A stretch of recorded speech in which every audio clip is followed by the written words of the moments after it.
Bonjour à tous et à toutes, bienvenue pour ce temps d'échange, un temps d'échange économique qui s'inscrit dans le cadre de différentes rencontres qui sont organisées pour célébrer le 61e anniversaire du jumelage entre la ville de Münster et d'Orléans. Mais dans quelques minutes, nous aurons l'occasion de retrouver les chefs d'entreprise outre-Rhin qui nous parleront de leur expérience de cette crise sanitaire et de crise économique, une expérience des échanges. Ils nous parleront évidemment des actions, de leur réorganisation qu'ils ont probablement dû mettre en place pour contrer les effets de ces contraintes sanitaires que nous avons tous vécues. Alors avant de parler justement à ces chefs d'entreprise, je vais donner la parole à Pascal Thébibel pour ce mot de bienvenue. Pascal Thébibel qui est conseiller municipal en charge de la promotion et de l'attractivité du territoire, des relations internationales. Vous êtes aussi vice-président à Orléans Métropole chargé de l'attractivité économique, des grands projets et de l'économie numérique. Et vous êtes aussi vice-président de Loire et Orléans Éco qui co-organise cette soirée aujourd'hui. Eh bien, bonsoir à toutes et à tous. Bienvenue à Orléans. Willkommen bei Orléans. Je voudrais d'abord adresser mes plus chaleureuses salutations à Monsieur le maire de Münster, Monsieur Markus Lewe, de la part, bien sûr, du maire d'Orléans, Serge Grouard. Et bien sûr, je remercie de leur présence les présidents des chambres des métiers de Münster, du Loiret, et les représentants des entreprises de Münster, et bien évidemment le représentant des conseillers commerce extérieur France, de la section de la région Centre. Alors, comme vous le savez, la relation franco-allemande est le fruit d'une longue histoire. Le couple franco-allemand et l'amitié franco-allemande est réellement le cœur battant de l'Europe. Et symbole fort de cette relation, ce sont les jumelages qui ont commencé, les jumelages franco-allemands qui ont commencé dès les années 50. Et c'est en 1960, et c'est pour ça qu'on fête le 61e anniversaire, qu'on a scellé le jumelage entre Münster et Orléans. Et donc, cela fait partie des premiers jumelages franco-allemands en France, et nous en sommes très fiers. Et c'est la raison pour laquelle la mairie d'Orléans a donc souhaité organiser les festivités pour célébrer ce jumelage du 7 mai au 26 décembre 2021 pour mieux faire connaître ce jumelage, mieux faire connaître la ville de Münster et également partager la culture allemande avec nos concitoyens orléanais. Alors bien sûr, nous espérons tous, dès que les conditions sanitaires le permettront, d'accueillir Monsieur le maire de Münster et sa délégation à l'occasion du Festival de Loire qui se déroulera du 26 au 26 septembre, du 22 au 26 septembre 2021 et de renouveler à cette occasion le jumelage entre nos deux villes. Et dans ce cadre d'ailleurs, nous allons renforcer ce partenariat dans d'autres domaines que sont l'éducation, formation jeunesse, tourisme et gastronomie, culture et sport et développement durable. Nous allons également renforcer le lien entre les acteurs économiques sur nos deux territoires, notamment dans le domaine de l'innovation, pour renforcer les synergies et promouvoir des projets en commun.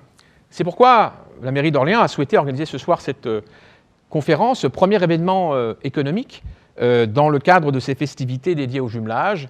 À travers cette conférence, en associant Orléans Métropole, comme je l'ai dit, Loire et Orléans Éco, la Chambre des métiers et les chambres d'artisanat et de Loiret et les CCE, comités régional. Nous faisons donc cette conférence, comme vous le savez, dans un contexte compliqué qui est celui de la crise sanitaire, qui nous touche tous, qui bouscule nos vies, nos quotidiens, le quotidien de nos entreprises. Nos entreprises ont été plus ou moins affectées selon les secteurs, ont dû s'adapter, faire preuve d'agilité et aussi de solidarité. Et les acteurs d'ailleurs économiques de notre territoire ont fait preuve d'une très grande solidarité dès le début de cette crise lorsqu'il s'est agi de fournir les équipements de protection, blouses, gel, masques, gel, afin de pouvoir maintenir l'activité économique dès le départ. En tant que collectivité d'ailleurs, nous restons aux côtés des entreprises, surtout les plus petites entreprises, pour les aider dans la mesure de nos moyens pour passer ce cap compliqué de cette crise. Alors ce soir, je suis très heureux de pouvoir assister à cet échange, d'avoir ces regards croisés avec nos partenaires allemands sur cette crise que nous traversons, et ce, à travers le prisme économique. Car je le rappelle, l'Allemagne est le premier partenaire économique de la France, et bien sûr le territoire orléanais ne déroge pas à la règle. Je suis très heureux que les acteurs économiques de nos deux villes, PME, artisans, industriels, puissent échanger sur leur retour d'expérience, sur la manière dont elles traversent cette crise sanitaire, pour éventuellement apprendre les uns des autres, mais aussi surtout pour mieux préparer la reprise et cette sortie de crise que nous appelons tous de nos vœux. Donc je vous souhaite de bons échanges et merci pour votre attention. Merci beaucoup Pascal Thébibel, merci beaucoup pour ce mot d'accueil. Un mot d'accueil que nous allons partager évidemment avec nos invités du jour, et notamment Marcus Levé, maire de Münster.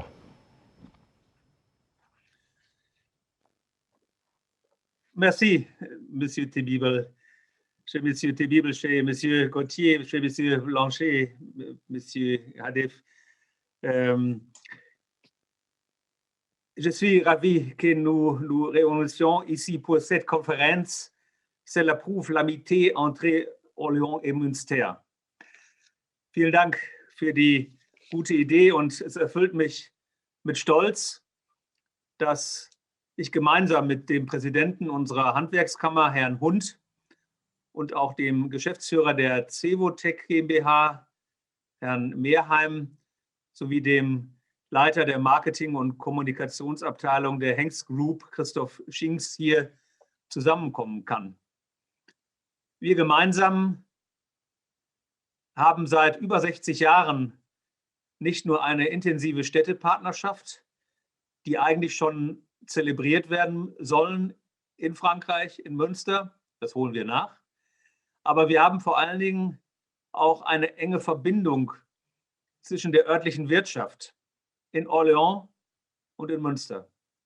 Und das ist maßgeblich auch durch die Handwerkskammer in den vergangenen Jahren durch persönliche Begegnungen gepflegt worden. Und das versichere ich Ihnen, das wird in den nächsten Jahren weiter geschehen und sogar intensiviert. Weil wir merken, dass diese Krise uns zwar physisch trennt, aber inhaltlich, emotional, aber auch ökonomisch, sozial und ökologisch noch enger miteinander verbindet. Europa muss im Kleinen gelebt werden und unsere Städtepartnerschaften, die Freundschaften, die auf den unterschiedlichen Ebenen entstanden sind, sind ein Beleg dafür, dass wir in diesem Vertrauensverhältnis gut miteinander arbeiten können.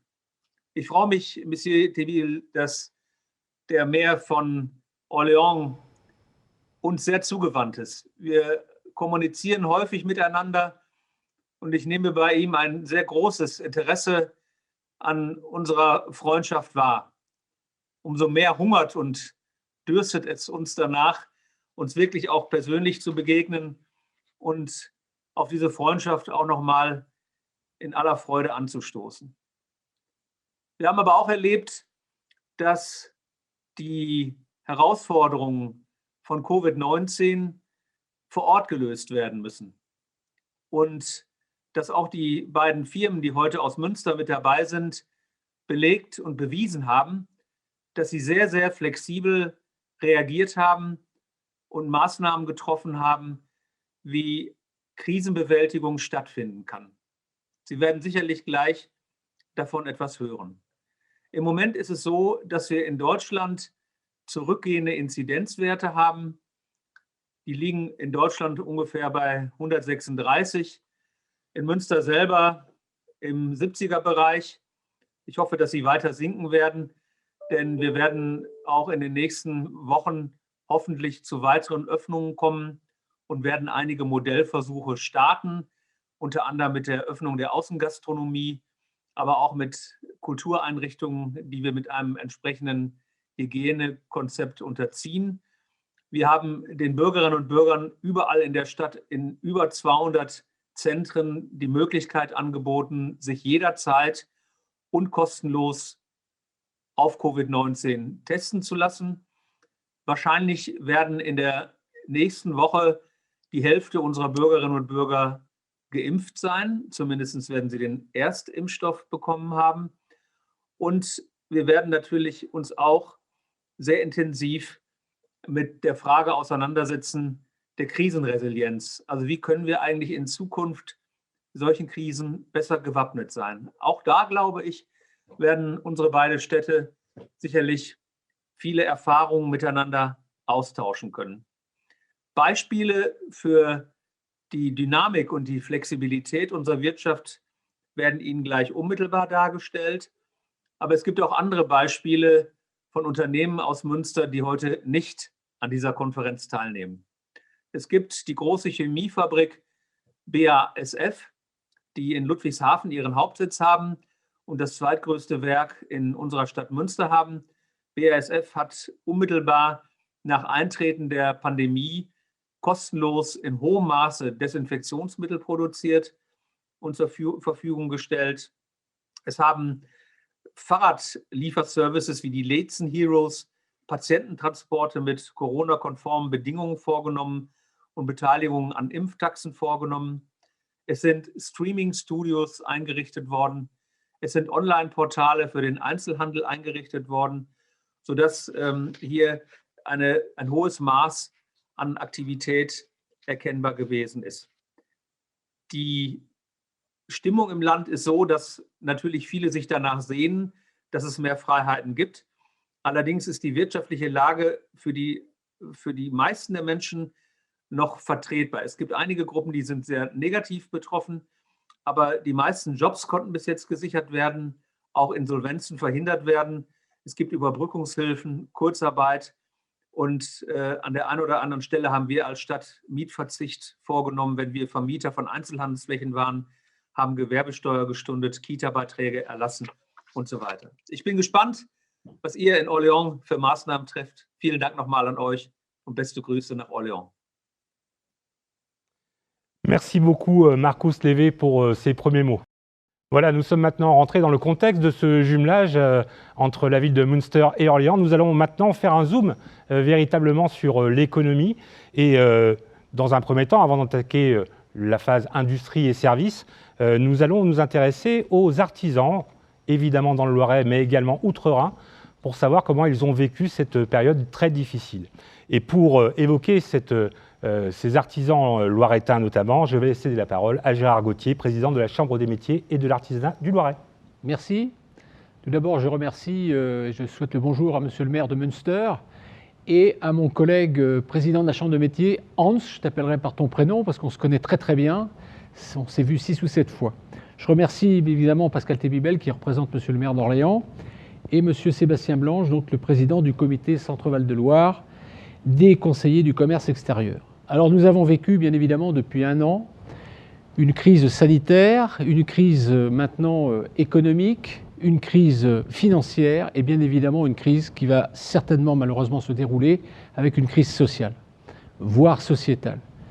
Alors ça a été très compliqué depuis 1 an, ça a été compliqué pour certaines catégories bien évidemment, les artisans que je représente, qui sont 14 000 dans le Loiret et 55 000 dans la région, représentant un chiffre d'affaires relativement important, puisque dans le département, c'est plus d'1,5 milliard d'euros de chiffre d'affaires et 10,5 milliards dans le département, dans la région Centre-Val de Loire. Alors, heureusement que nous avons bénéficié, les artisans, mais je représente aussi les commerçants, parce que les commerçants qui sont même les restaurants, qui eux sont fermés quasiment qui ont fermé 8 mois en totalité sur 1 année, et c'est quand même relativement handicapant pour eux. Je pense au monde bien évidemment de la culture et bien évidemment au monde de l'événementiel. Heureusement, et là l'État a été très présent et très réactif, qui a pu bien évidemment mettre en place des fonds de solidarité, qui a pu mettre en place des prêts garantis par l'État à hauteur de 137 milliards d'euros pour la France, avec plus de 660 000 entreprises qui ont participé. Et la moyenne était donc de 137 000 euros. Nous avons eu aussi la chance d'avoir de l'activité partielle qui a permis à l'ensemble des entreprises de toucher 100% quasiment des salaires.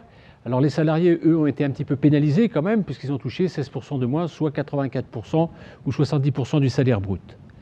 À ce jour, ce qui va nous compter et ce qui compte énormément, ça va être l'accompagnement, bien évidemment, des entreprises. L'accompagnement, alors moi je le souhaite et je le dis, il faut que les grandes entreprises, et Pascal Tébibel qui est en face de moi les connaît très bien, qu'elles soient à l'international ou qu'elles soient nationales, bien évidemment, repartent. Et là, aujourd'hui, ça repart. J'étais encore hier avec le ministre des TPE-PME, M. Alain Griset, qui nous disait que 92% de l'industrie, 92% de l'économie est en marche. Mais il faut bien savoir que 82% de la sous-traitance industrielle est faite par des entreprises TPE-PME de moins de 20 salariés. Alors maintenant, il va falloir redresser la barre, il va falloir que les restaurants, bien évidemment, repartent avec des jauges qui vont être compliquées, et c'est ce qui, aujourd'hui, inquiète Qu'est-ce qui inquiète aujourd'hui? C'est parce que lorsque vous allez ouvrir votre restaurant, si vous avez 50 places dans votre restaurant, la jauge sera peut-être de 25 places. 25 places, la rentabilité sera justement très limite. Et donc, comment allons-nous faire? Certains restaurants ne rouvriront pas parce qu'ils ont subi de plein fouet cette crise, d'autres hésiteront à rouvrir. Je sais qu'il y aura un accompagnement de l'État qui se fera jusqu'à la fin juillet pour pas qu'il y ait le choc de cette reprise, enfin, le choc pas de la reprise, mais disons de trésorerie, de fonds propres. Et là, ça va être une particularité qui doit être vraiment mise en place.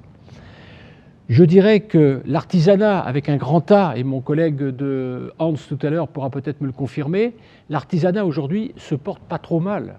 Parce que l'artisanat chez les particuliers, le plombier, l'électricien, a beaucoup de travail, puisque lorsqu'on le demande pour faire des devis, il nous demande plus de 3 ou 4 mois. Donc c'est qu'il y a du boulot, entre guillemets. L'artisanat dans le bâtiment se porte pas trop mal. Et nous arrivons aujourd'hui à avoir de la sous-traitance, ce qui est très bon. Après, qui souffre? Évidemment, la restauration, les coiffeurs qui peinent parce qu'ils sont avec un chiffre d'affaires de 25% de moins à peu près, les esthéticiennes qui sont fermées aujourd'hui, et puis bien évidemment, je le disais tout à l'heure, tout ce qui est événementiel, c'est-à-dire tous les traiteurs qui travaillent avec l'événementiel. Il n'y a plus rien depuis 1 an, et je ne vois pas comment on peut reprendre une activité, et on en parlait en préambule tout à l'heure, comment une activité peut être reprise avant le mois de décembre, janvier ou février l'année prochaine. Ce sera très compliqué. Et je pense également à tous les discothécaires qui aujourd'hui sont fermés également depuis plus d'1 an, et je pense que ce sera très compliqué pour les rouvrir aussi. Alors nous sommes dans un plan de relance. La France a mis plus de 100 milliards d'euros. Enfin, il a été 100 milliards d'euros, dont 60 milliards par l'Europe, ce qui fait que ce plan de relance est en route. Mais il va pas, la libération de tous ces deniers ou de tous ces euros ne se fera pas en 1 an. Il va se faire sur 2, 3, voire 4 années, mais c'est déjà parti. Avant la fin décembre, il y aura plus de 5 milliards de libérés, ce qui permettra à l'ensemble des entreprises, quelles qu'elles soient, de essayer de se refaire au niveau des fonds propres et de la trésorerie. Il faut bien savoir que dans ce plan de relance, 25 milliards d'euros sera mis sur la table pour les TPE et les PME. Voilà ce que je voulais dire. Moi, je souhaite, bien évidemment, et mon collègue allemand va le dire certainement tout à l'heure, que l'ensemble des acteurs économiques de l'État, moi j'ai bien évidemment des réunions très fréquentes en triconsulaire, c'est-à-dire chambre de métier, chambre de commerce, chambre d'agriculture, toutes les semaines avec la préfecture, avec la directe, donc les services de la directe, les services bien évidemment de la Direction générale des finances publiques, et nous avons travaillé avec la métropole, nous avons travaillé avec la ville d'Orléans, nous avons passé des conventions, nous avons travaillé avec la région Centre Val-de-Loire également. Tous les acteurs se sont mis vraiment au travail pour pouvoir aider l'ensemble de l'économie avec un grand E. Voilà ce que je voulais dire. Je ne vais pas être plus long, je ne vais pas rentrer dans les chiffres, ça ne sert à rien. Mais je pense qu'aujourd'hui, j'en parlais avec mon collègue Pascal Tébibel tout à l'heure, nous ne sommes pas dans une crise de 2008, nous sommes dans une crise de 2020-2021.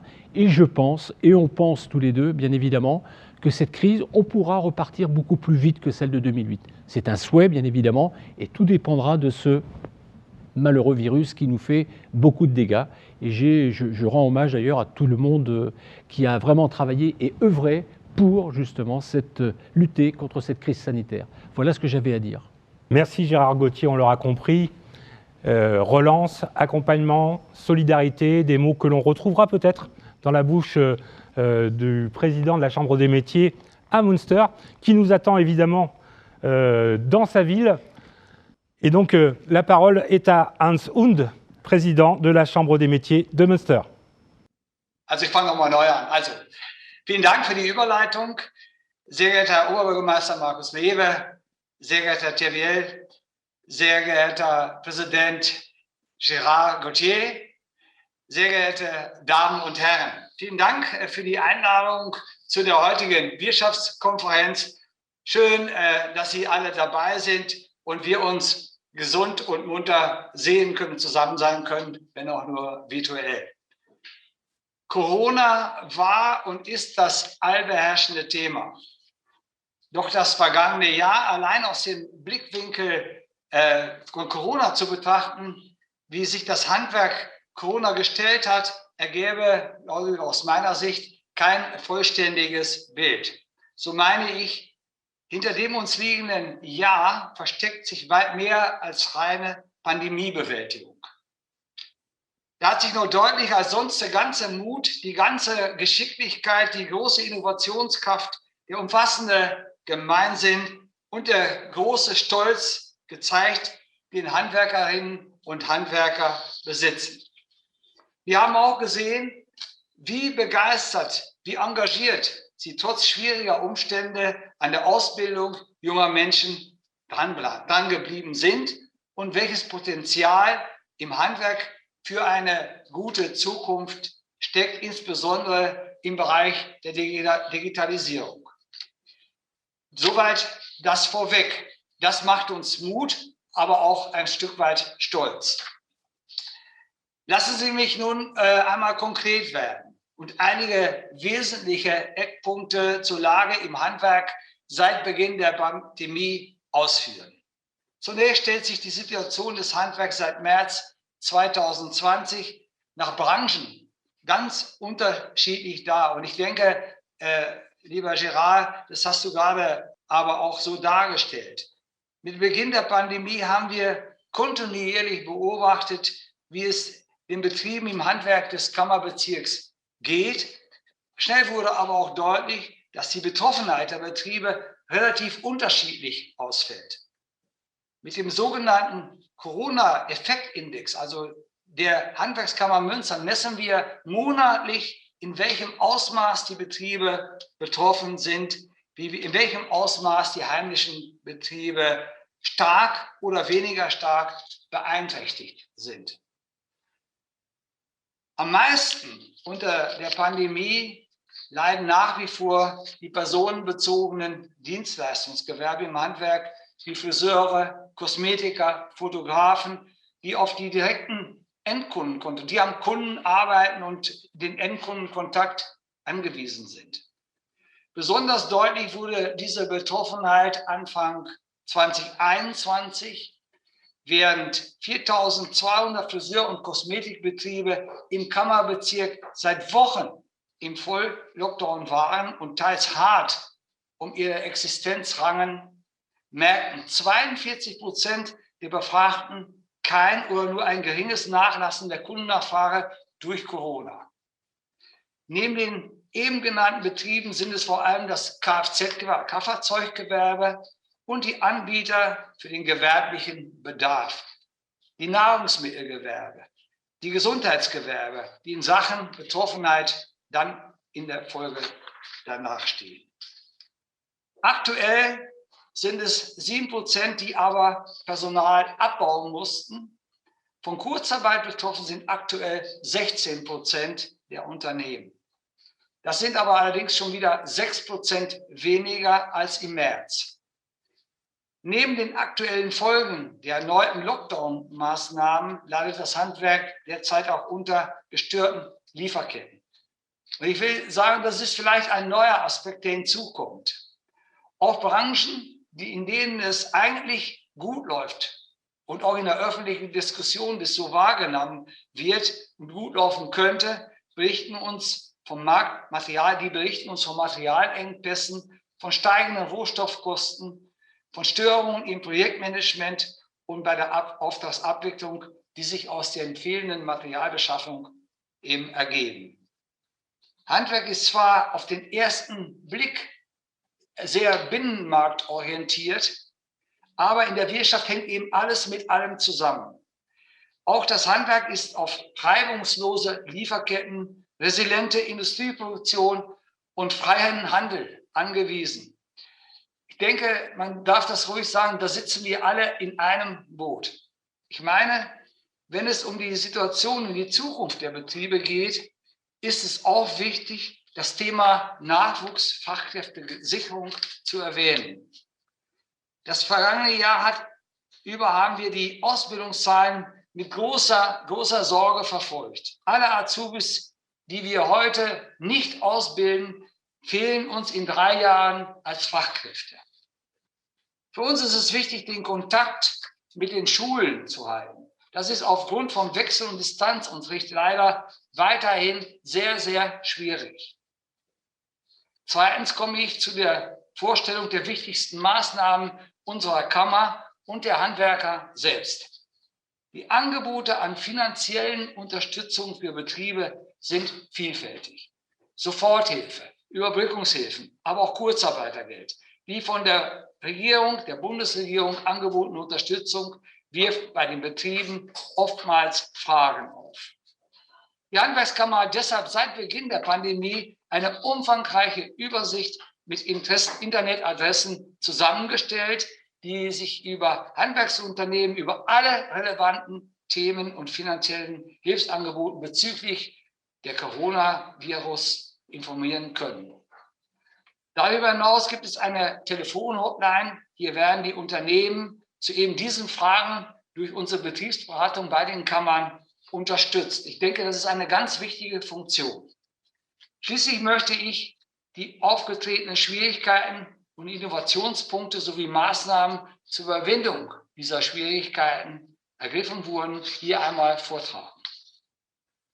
Um ihre Betriebe am Laufen zu halten, haben diese in großem Maßstab in Hygienemaßnahmen investiert und in Unternehmensinfrastruktur investiert, eben um ihre Belegschaft zu schützen, mobiles Arbeiten zu ermöglichen und das wirtschaftliche Leben sozusagen und damit den sozialen Zusammenhalt aufrechtzuerhalten.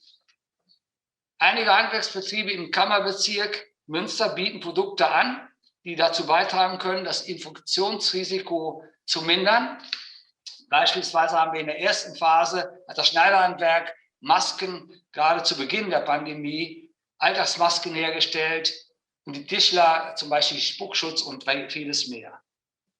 Mit funktionierenden Hygienekonzepten und Pandemieplänen sorgen die Betriebe tagtäglich dafür, dass der Arbeitsplatz ein vergleichsweise sicherer Ort ist. Sicher kann man sich ja in diesen Tagen eigentlich nirgendwo sein. Auch im Bildungszentrum, in unserem HBZ in Münster und in der Handwerkskammer selbst gibt es Angebote für Mitarbeiter und Mitarbeiterinnen, sich auf Covid-19 testen zu lassen. Zugleich liegt seitens der Wirtschaft ein umfassendes Angebot zur Entbindung der Betriebsärzte, die in die Impfstrategie fuhr. Wir sehen in der Impfung das zentrale Element der Pandemiebekämpfung. Aber ab Juni werden die Betriebsärzte in die Impfkampagne der Bundesregierung eingebunden. Somit sind wir voller Zuversicht, dass wir die Pandemie bald überstanden haben. Wir sehen Licht. Das Licht am Ende des Tunnels wird sichtbarer, wird heller. Der steile Anstieg der letzten Wochen der Corona-Infektionen scheint vorerst gestoppt. Markus Leber hat es vorhin genannt, auch Münster ist deutlich in einer Abwärtsbewegung, was das angeht. Das gibt Hoffnung, aber eben noch keine Entwarnung. Ja, das wäre soweit mein Bericht. Ich danke fürs Zuhören. Dankeschön. Merci beaucoup, Hans Hund, donc président de la Chambre des métiers et de l'artisanat de Münster. Voilà, nous avons fait un premier crochet vers l'artisanat. Nous allons maintenant nous plonger dans le monde de l'industrie et des services. Et nous allons retrouver nos témoins outre-Rhin qui vont nous parler évidemment de la situation sanitaire et la façon dont ils l'ont vécu et de la façon surtout dont ils ont réagi. Nous allons maintenant pouvoir donner la parole à Christoph Schings, directeur marketing et communication du groupe Hengst Hesse, et qui va donc pouvoir nous dire justement quel a été l'impact de la crise sanitaire sur son entreprise, tant au niveau évidemment de ses clients, mais aussi de l'organisation interne. Ja, guten Abend und auch herzliche Grüße von der Industrie Richtung Orléans. Ganz kurz zu meinem Unternehmen, was ich heute Abend vertrete, Hengst Filtration Group. Wir sind ein inhabergeführtes Unternehmen, Familienunternehmen in der dritten Generation. Weltweit ca. 3000 Mitarbeiter. Wir arbeiten an 21 Standorten in 11 Ländern und auf 4 Kontinenten. Wir sind Spezialist für das Thema Filtration, überwiegend im Bereich Automotive, aber auch zu einem sehr großen Anteil im Bereich der industriellen Luftfiltration, halten aktuell ca. 350 aktive Patente. Sie haben danach gefragt, wie sich unsere Produktion verändert hat, ob wir da was von gemerkt haben. Ja, in der Tat haben wir zu Beginn des Jahres 2020 sehr früh schon aus unseren beiden Standorten in China gehört, dass etwas im Ungleichgewicht war. Und wir haben das aber ehrlicherweise nur für ein regionales Phänomen gehalten und die globale Dimension an der Stelle noch gar nicht abschätzen können. Ende Februar war es dann aber auch in Deutschland soweit. Die ersten Lieferketten machten Probleme. Wir beziehen einiges an Vormaterial, zum Beispiel auch aus Norditalien, aus der Region Bergamo. Und wie Sie wissen, hat dort die Krise sehr früh und sehr stark zugeschlagen. Und wir haben da also Ende Februar bereits das erste Problem im Bereich der Lieferketten gehabt. Unsere Kunden, die Automobilindustrie, hatte nicht nur wir als Kunden, als Lieferanten, sondern auch ganz, ganz viele. Und mit dem Ergebnis, dass dort die Bänder dann doch relativ schnell Anfang März stillstanden und wir natürlich auch hier reagieren mussten, das Instrument der Kurzarbeit genutzt haben, um im März, April dann auch die ersten Mitarbeiter aus der Produktion in die Kurzarbeit zu senden. Wir haben aber gleichzeitig im März viele Aufrufe bekommen, unter anderem auch von Herrn Lewe hier aus der Runde, der gesagt hat, Mensch, wir brauchen Masken, die Bevölkerung braucht Masken, könnt ihr da nicht helfen? Und auch unsere Mitarbeiter haben gesagt, wir sind doch die Filtrationsspezialisten, wir müssen auch wissen, wie das geht, wir machen das. Und die Geschäftsführung hat hier sehr kurzfristig entschlossen, in die Produktion einzusteigen. Und anders als das der Herr Hund eben beschrieben hat, heißt das bei uns natürlich nicht, dass wir hier viele Menschen haben, die Masken nähen und da in eine Handproduktion gehen. Wir sind ein Industrieunternehmen. Das heißt, das muss bei uns dann direkt auch im großen Maßstab funktionieren. Und wir haben dann im April letzten Jahres die ersten Masken an Krankenhäuser geben können und verkaufen können. Wir haben auch viele, viele Masken mittlerweile gespendet. Wir haben inzwischen 20 Millionen Masken produziert. Und haben dann allerdings im Sommer auch festgestellt, mit den Masken alleine werden wir das Ganze wahrscheinlich nicht bekämpfen können, die Pandemie, und haben dann auch noch die Produktion von Luftreinigern gestartet. Viele Studien zeigen, dass gerade die Aerosolbelastung in Räumen der Treiber dieser Pandemie ist. Und darum haben wir dann im Sommer ein Luftreinigungsgerät entwickelt mit HEPA-14-Filtern. Wir haben hier die Kompetenzen unserer Tochtergesellschaft Delbag nutzen können und haben inzwischen sogar noch ein zweites Produkt auf den Markt gebracht und haben unsere ganze Produktion auch Richtung Rheinraum définitif verändert und angepasst. Justement, autre question, quel a été l'impact de la crise sanitaire sur vos marchés, sur votre chiffre d'affaires? Avez-vous fait évoluer également vos marchés pour pouvoir vous adapter? Ja, Sie haben gefragt, wie sich unsere Produkte entwickelt haben, welche Marktanteile wir wo wir gesehen haben, wo Verschiebungen da sind. Wir haben insgesamt 3 Standbeine bei der Firma Hengst. Wir haben einmal die automobile Erstausrüstung, wir haben da in der Mitte das Serviceteilegeschäft und wir haben als dritte Säule das Thema der industriellen Luftreinigung. Wie bereits geschildert, haben wir gerade in diesem Automotive Erstausrüstungsgeschäft doch deutlich an Umsatz verloren. Wir haben keine Marktanteile verloren, weil Sie müssen sich das so vorstellen, das ist ein Serienliefergeschäft. Das heißt, es ist definiert, welcher Lieferant welche Bauteile in ein Produkt reinliefert, zum Beispiel in einen Peugeot, in einen Renault oder auch in einen Mercedes. Das heißt, wir haben schlicht weniger Umsatz gemacht, weil Marktanteile haben wir an der Stelle nicht verloren. Im Aftermarkt haben wir uns ganz anders verhalten. Da hatten wir das Ganze ein bisschen besser in der Hand. Wir hätten auch dort auch die Produktion stoppen können. Wir haben uns aber dagegen entschieden. Wir haben entschieden, dass wir die Lagerkapazitäten unseres Hauses voll ausnutzen. Hier, auch obwohl es eine hohe Kapitalbindung bedeutet hat, die Lager mit den Produkten wirklich voll zu fahren. Die Produktion lief hier die ganze Zeit. Das hat uns einen großen Vorteil gebracht, nachdem die Pandemie wieder ein bisschen abgeklungen ist. Viele unserer Wettbewerber haben sich dagegen entschieden, haben ihre Produktion gestoppt und wir waren von Tag 1 voll lieferfähig in einem Markt, wo die Warenverfügbarkeit eine sehr, sehr große Rolle spielt. Der dritte Bereich ist der Bereich der industriellen Luftfiltration und dort haben uns natürlich die Aktivitäten der Maskenproduktion, der Luftreinigerproduktion geholfen, unsere Marktanteile auszubauen. Jetzt muss man auf das Gesamtbetriebsergebnis schauen. Wir haben das Jahr 2020 mit 485 Millionen Euro abgeschlossen. Das ist auf dem Vorjahresniveau. Der neue Bereich Life Science, so wie wir den Bereich nennen, in dem wir die Masken und Luftreiniger produzieren, hat mit 7 Millionen Euro dazu beigetragen. Das sind wichtige 7 Millionen Euro, aber natürlich jetzt im Verhältnis zum Gesamtbudget noch relativ kleine Zahlen. Sie haben auch gefragt, wie sich unsere Zielgruppen verändert haben. Wir waren bislang ja ein reines Industrieunternehmen ohne einen direkten Zugang zum Endkunden. Also B2C fand bei uns nicht statt. Wir sind ein reines B2B mit einem mehrstufigen Handelsvertrieb dahinter. Wir haben parallel zu der Maskenproduktion aber auch in E-Commerce investiert. Wir haben einen eigenen Webshop aufgebaut. Wir haben das Thema Payment-Systeme. Wir haben Logistik aufgesetzt. Und wir haben diese 7 Millionen Euro größtenteils online erwirtschaftet und im Sinne eines Startups kann man sicherlich sagen, bei dem Umsatz war das ein gutes, erfolgreiches erstes Jahr.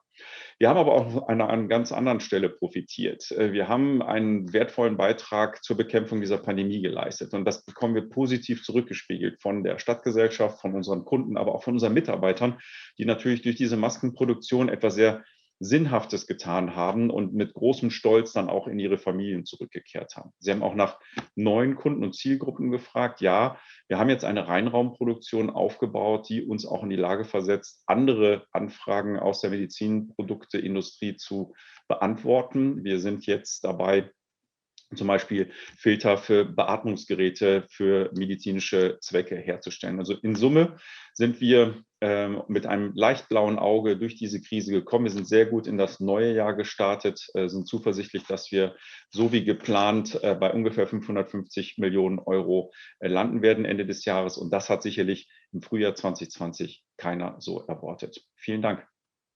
Merci beaucoup, Christophe Schinks. Vous êtes directeur marketing et communication du groupe Hengst SE. Merci pour ce partage d'expérience.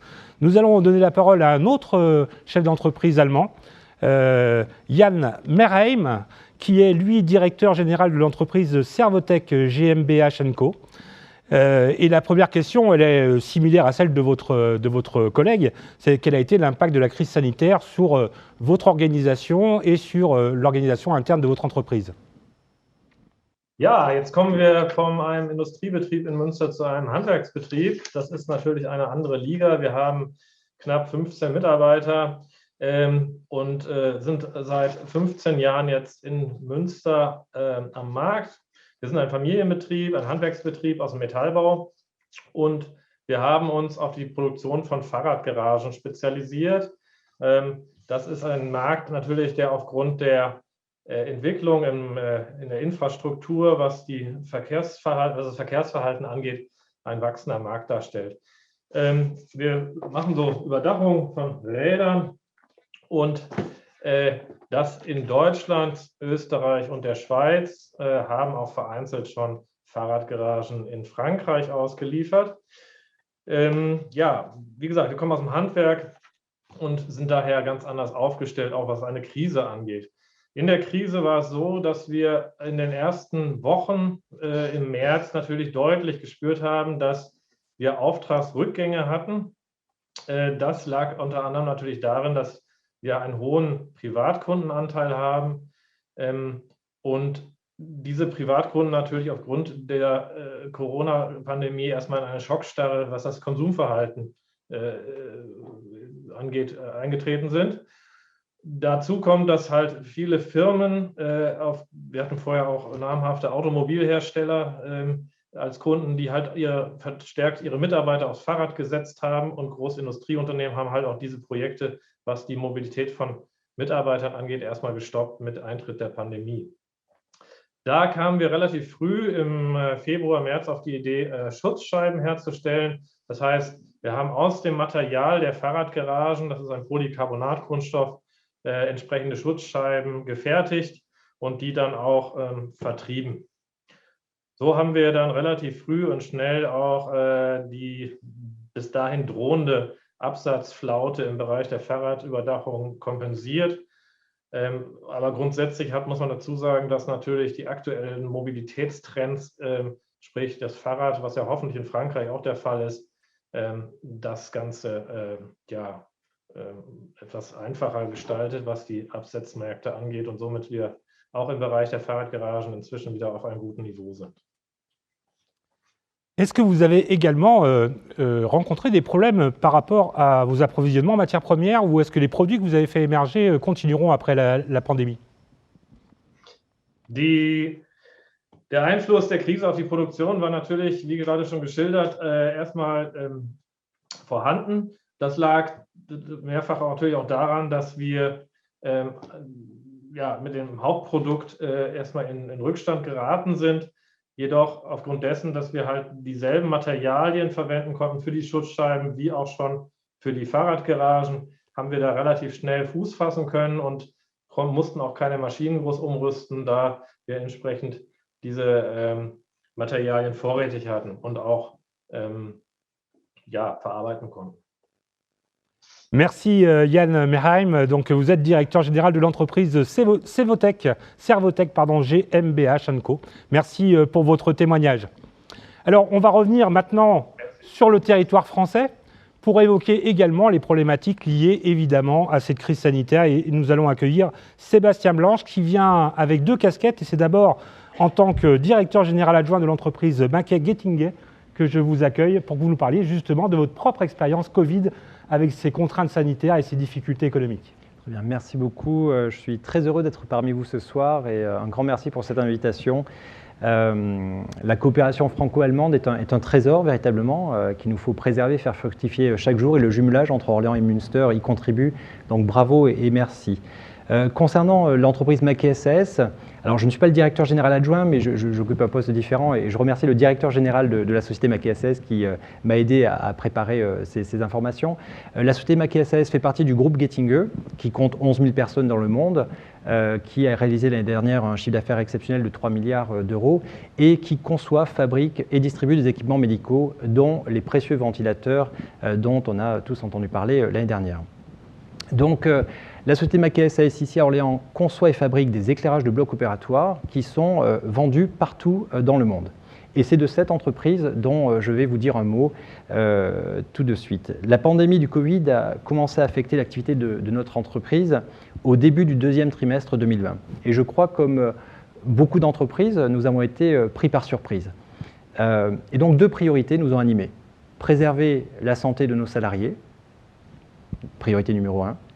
Et priorité numéro 2, compte tenu de notre responsabilité tout à fait particulière en tant que fabricant d'équipements médicaux, poursuivre le plus longtemps possible la production. Vous voyez, maintenir le plus longtemps possible la production. Nous ne savions pas en mars 2020 si nous allions réussir à tenir, enfin on ne savait pas, mais en tout cas on s'était fixé comme objectif le plus longtemps possible.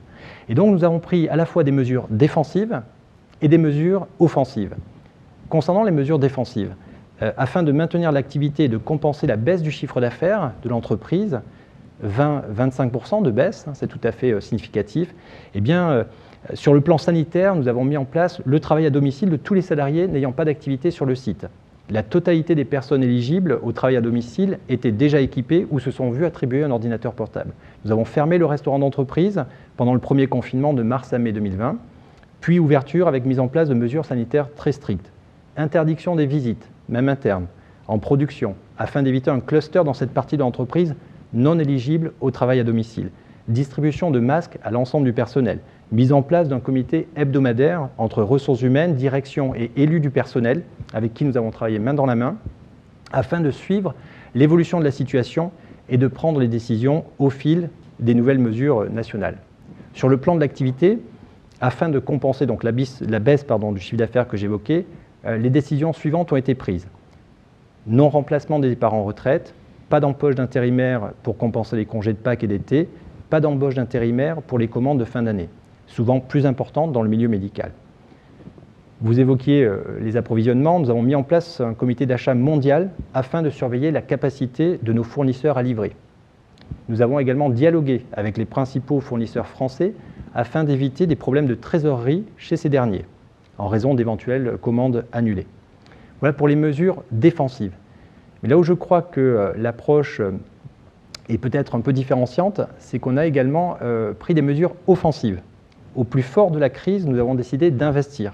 Et je peux citer par exemple, concernant Maquet SAS à Orléans, la mise en place aux États-Unis d'une plateforme de distribution à délai court dédiée spécifiquement au marché américain, avec la capacité de conditionnement final du produit qui va nous permettre de gagner de nouveaux marchés, les marchés de renouvellement. Nous avons par ailleurs continué à investir en R&D et nous avons lancé au niveau global un programme Smart Workplaces qui va permettre aux salariés d'avoir plus de flexibilité. Sur la base du volontariat, pour toutes les personnes éligibles, eh bien les personnes, les travailleurs, les employés vont pouvoir choisir d'avoir 1, 2, 3 ou 4 jours à la maison et 1, 2 ou 3, 4, 5 jours au travail. Donc c'est sur la base du volontariat, c'est lancé à l'échelle mondiale, mais c'est au cas par cas, donc c'est ici à Orléans que les salariés décideront quel mode leur convient le mieux. Voilà ce que je peux dire concernant Maquet SAS. Très bien, on va changer de casquette maintenant, Sébastien Blanche, et je vais vous interroger en tant que président du comité Centre-Val de Loire des conseillers au commerce extérieur de la France, et notamment pour évoquer effectivement l'impact de la pandémie sur ces entreprises qui particulièrement entretiennent des relations internationales. Tout à fait. Merci beaucoup. Un mot sur les conseils du commerce extérieur, très rapidement. Nous sommes environ 4000, 4500, même hommes et femmes d'entreprise, chefs d'entreprise, cadres d'entreprise, nommés par décret du Premier ministre. Et nous sommes engagés donc, pour 4 missions, donc bénévolement, pour la formation des jeunes à l'international, l'appui aux entreprises, notamment des TPE et des PME, et l'attractivité de la France et le conseil au pouvoir public. Donc, en France, nous sommes 1300 conseillers et plus de 3000 à l'étranger, dont une centaine en Allemagne. Et en Allemagne, nous sommes répartis entre les 5 régions que compte l'Allemagne dans le système fédéral. Et nous avons 10 conseillers du commerce extérieur dans la région, le Land de Münster. Alors, notre rôle, je le disais, est d'accompagner donc les entreprises françaises à exporter vers l'international et également d'accompagner les jeunes à l'international. Si je me permets de commencer par les jeunes, vraiment une anecdote personnelle très rapidement. J'ai eu la chance d'étudier en Allemagne pendant 6 mois. Alors c'était à Francfort, non pas à Münster. J'ai commencé également ma carrière professionnelle en Allemagne. Je suis vraiment désolé, je ne peux pas aujourd'hui m'exprimer en allemand devant vous et je vous prie de m'en excuser. Mais c'est un souvenir vraiment exceptionnel et j'encourage tous les jeunes Orléanaises, tous les jeunes Orléanais, tous les jeunes de Münster, comme Lily en ce moment, à venir à Orléans pour apprendre à se connaître, pour apprendre nos langues respectives et découvrir vraiment nos pays, notre culture. Et c'est aussi comme cela que nous allons encore renforcer les liens très forts entre nos pays. Je crois que la clé est véritablement là. Et donc, si je reviens sur les CCE et les entreprises, les entreprises du territoire français peuvent s'appuyer sur notre réseau pour aller aux côtés donc, de la Team France Export, pour aller gagner des marchés à l'étranger et notamment donc en Allemagne, je l'évoquais. Et donc nous sommes organisés avec différents secteurs économiques et en Allemagne nous avons bien entendu l'aéronautique avec Airbus qui est un magnifique, je crois, exemple de la coopération franco-allemande, la pharmacie bien entendu, le secteur automobile, le secteur bancaire, les secteurs de l'énergie et des hautes également technologies. Donc ça c'est pour l'appuyer aux entreprises pour aller vers l'Allemagne, mais nous avons également une carte à jouer en matière d'attractivité. Vous le savez, il y a près de 140 entreprises à capitaux allemands sur le territoire régional. Cela représente plus de 8600 emplois dans la région Centre-Val de Loire. C'est tout à fait considérable. L'Allemagne est le 2e investisseur en région Centre-Val de Loire. Et donc, c'est vraiment un tissu riche, diversifié. Et je pense, voilà, on a tout intérêt à travailler tous ensemble, ETI françaises, entreprises à capitaux étrangers, pour continuer à justement partager des expériences comme nous le faisons aujourd'hui et bâtir des partenariats industriels dans la recherche, dans l'industrie, et je pense également à l'intelligence artificielle, qui est un défi majeur pour le futur, dans lequel l'Allemagne est très très bien placée. Et je pense qu'il faut qu'on travaille vraiment ensemble, Allemagne et France, pour gagner ce challenge européen. Voilà, l'international, c'était une difficulté pendant cette crise et pendant cette pandémie. L'international, c'est aussi une porte ouverte vers le développement de nos entreprises. Absolument. Il y a énormément d'opportunités à saisir aujourd'hui à l'étranger. Et si je peux me permettre, en guise de conclusion, osons l'international, même dans ces périodes, et osons l'Allemagne, donc osons Münster, travaillons ensemble, main dans la main, pour aller gagner des marchés à l'international. Voilà, on a pu le voir avec ce partage d'expériences, tant au niveau de l'artisanat que des industries. Les expériences sont relativement similaires. On retrouve également ces freins connus dès le début de la pandémie, les premières contraintes sanitaires qui ont surpris évidemment le monde économique, mais après ce rebond, ce deuxième souffle qui est arrivé, industrie, agilité, adaptation, c'est un petit peu ce qu'on a entendu dans les différents témoignages. Il y a aussi cette fierté réellement de générer des produits pour combattre le Covid ou préserver les habitants de l'infection de cette pandémie. C'est aussi, avec ces masques, avec ces parois de protection, une véritable fierté à la fois pour les entrepreneurs et à la fois pour les salariés. Et on a trouvé évidemment les mêmes ressorts dans le Loiret avec les différentes initiatives qui ont pu être portées par les entrepreneurs locaux. On a vu également que pour l'artisanat et le commerce, on retrouve sensiblement les mêmes filières qui ont été touchées de part et d'autre du Rhin.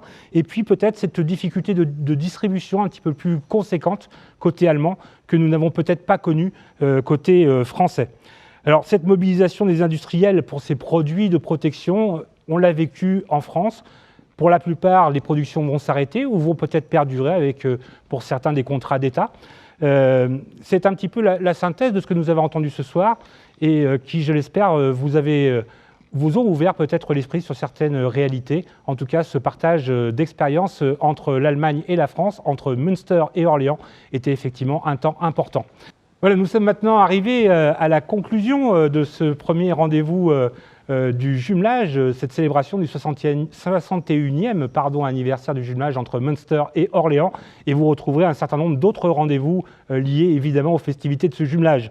Alors, pour la conclusion, nous allons nous tourner évidemment tout d'abord vers celui que nous avons invité aujourd'hui à nous rejoindre, le maire de Münster, Markus Lewe. Ja, ich stelle fest, dass wir eine ganze Menge an Gemeinsamkeiten haben, dass wir durch die Handwerkskammern selber in Orléans, aber auch in Münster Erfahrungen austauschen können, dass wir durch die Erfahrungen der Unternehmen eine Menge an Ideen gewinnen können. Und wir können auch sehen, wie ihr, die Freunde in Orléans, mit der Pandemie umgegangen seid. Wir können von euch lernen, aber auch umgekehrt könnt ihr von uns lernen. Und dieses Wissen, das hilft uns enorm weiter. Aber all das kann nur dann funktionieren, wenn wir gemeinsam im Vertrauen handeln, wenn wir einen vertrauensvollen Rahmen haben. Jemand, der vertraut einem auch etwas an. Und der ist auch treu dem anderen gegenüber. Und das ist das, was unsere Freundschaft ausmacht. Ich freue mich jedenfalls auch für die Initiative, dass wir in dieser Konferenz trotz aller fehlenden Begegnungen, also physischen Begegnungen, wir doch deutlich machen können, dass wir nicht nur in dieser Krise miteinander kommunizieren und kooperieren, dass wir mit den Unternehmerinnen und Unternehmen in unseren Städten Kooperationen entwickeln können und dass wir natürlich auch weiterhin und intensiver mit unserem kommunalen Know-how, mit unseren Administrationen auch die wichtigen Themen der Zukunft bespielen können. Ich glaube, neben der Bewerkstelligung der Covid-19-Krise und der Erstellung einer kommunalen Resilienz gehört auch mit dazu, gemeinsam urbane Lösungen zu finden gegen den Klimawandel und natürlich auch für Klimaanpassungsprogramme. Insoweit ein herzliches Dankeschön nach Orléans. Merci Markus Lewe pour cette conclusion, maire de Münster. Et je vais me tourner maintenant évidemment vers Pascal Thébibel pour que lui aussi puisse nous faire cette conclusion, la conclusion de la soirée. Je voudrais remercier le maire de Münster pour ses propos pleins d'espoir et d'optimisme et de nous avoir honorés de sa présence ce soir. Et je remercie bien sûr tous les participants ici et outre-Rhin pour ces échanges très riches et très féconds qui montrent que même si on partage le même destin, les approches peuvent être parfois différentes comme on l'a vu, mais avec la poursuite du même objectif qui est de préserver la santé des salariés, de maintenir l'activité coûte que coûte, de rester compétitif, de se réinventer parfois, de faire preuve de résilience et de solidarité. Et je crois qu'une des leçons de cette crise, c'est que nous devons mieux anticiper, mieux nous préparer, et qu'aujourd'hui, préparer l'économie, c'est préparer l'économie de demain, c'est la préparer aujourd'hui. Et en renforçant les échanges, les réflexions, les partenariats, voire en innovant ensemble. Je crois beaucoup à ces ponts jetés par-delà les frontières. 2021 sera encore une année pleine d'inconnus. Et quoi qu'il arrive, le rôle de l'Allemagne et de la France sera crucial pour répondre aux nombreux défis qui seront devant nous. Le défi de la sortie des urgences sanitaires, de la pandémie, le défi de la reprise, de la relance économique, le défi climatique, le défi numérique, on l'a vu. L'avenir de nos deux pays et de l'Europe face aux autres blocs que sont les États-Unis, la Chine, la Russie. Partenaires, nous avons une responsabilité commune envers l'avenir de l'Europe. Et c'est ensemble que nous serons plus forts, que nous sortirons plus vite et plus forts de cette crise. Ce dialogue entre nos deux pays, cette confiance, commence par l'échelle d'amitié entre les villes, entre nos deux villes, entre Münster et Orléans. Alors vive le jumelage entre Münster et Orléans, vive l'amitié franco-allemande, es lebe die deutsch-französische Freundschaft. Danke. Merci. Voilà, et si vous avez trouvé un intérêt à ces échanges, à ce partage d'expérience, surtout n'hésitez pas à partager la vidéo. Merci à tous, passez une belle journée.